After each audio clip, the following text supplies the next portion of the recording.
Welcome to a lesson with Dr. Powell. We're going to talk about how we can use the wedge product and what it is in order to find the determinant of a matrix. First of all, I'll give you an example here. Let's suppose we have something like dy dx, or maybe like dz dx. All right. And let's suppose we put in something like this. 2, 0, 1, 0, 0, 1. I mean, this right here is a bilinear function. See those two things? And I put a wedge in here. And two entries, the two columns. How does this work? Essentially, what this does is this takes the determinant of, see the y row right here, but you put it top at first. The x row, but you put it at bottom. Well, that just is 0. Oh, that wasn't too bad. That was pretty simple. Okay, you can do the same thing here. What would that be?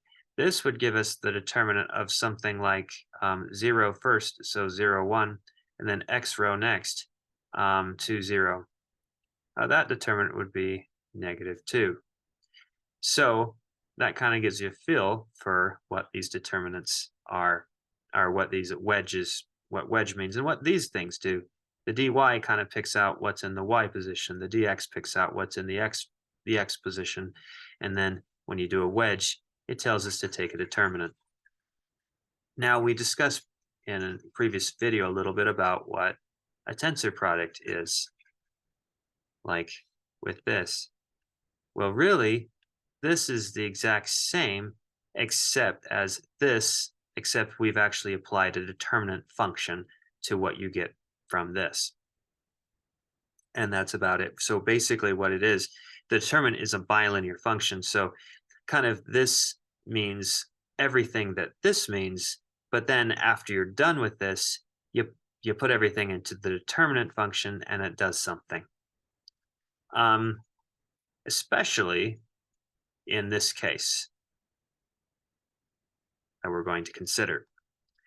To take this determinant, we're going to look at these columns and we're going to write them in the following way. I'm going to write this as 2dx, where that just means like x position here for now. Let's just think about that, and y position right here. 1 dy plus 0 dz. And so it's just what it is. And we'll put a wedge here.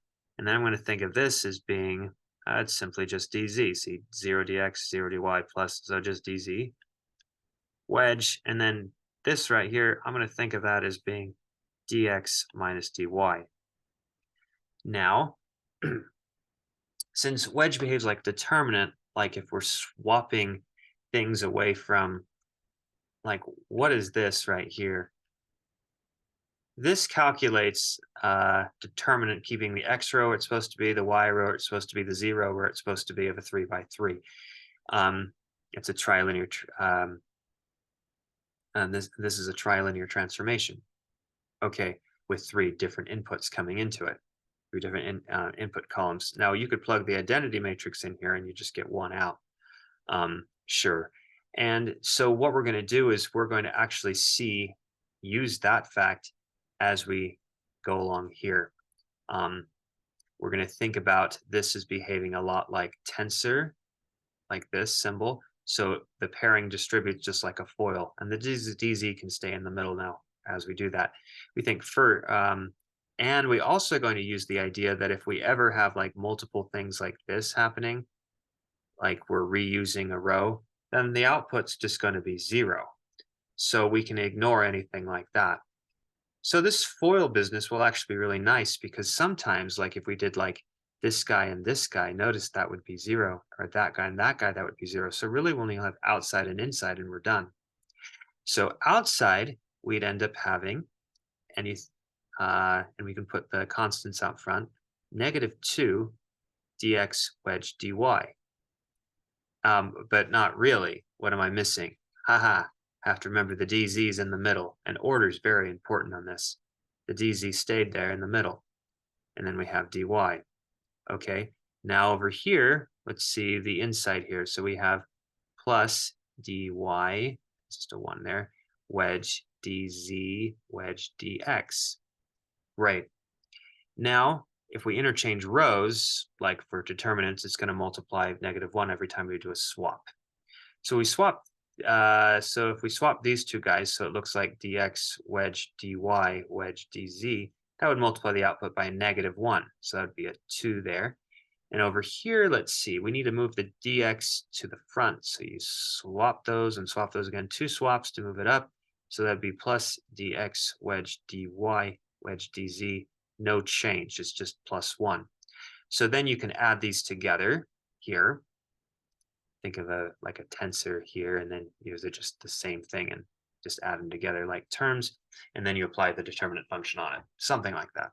Okay, with it's a determinant function on it, but I should be a little bit careful. But you also, yeah, where you're also thinking about plugging in the identity matrix at the end as well. Okay, so we have this, and we have 3 dx wedge dy wedge dz.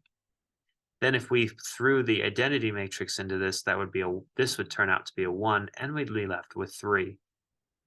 So we've effectively found the determinant using wedge product.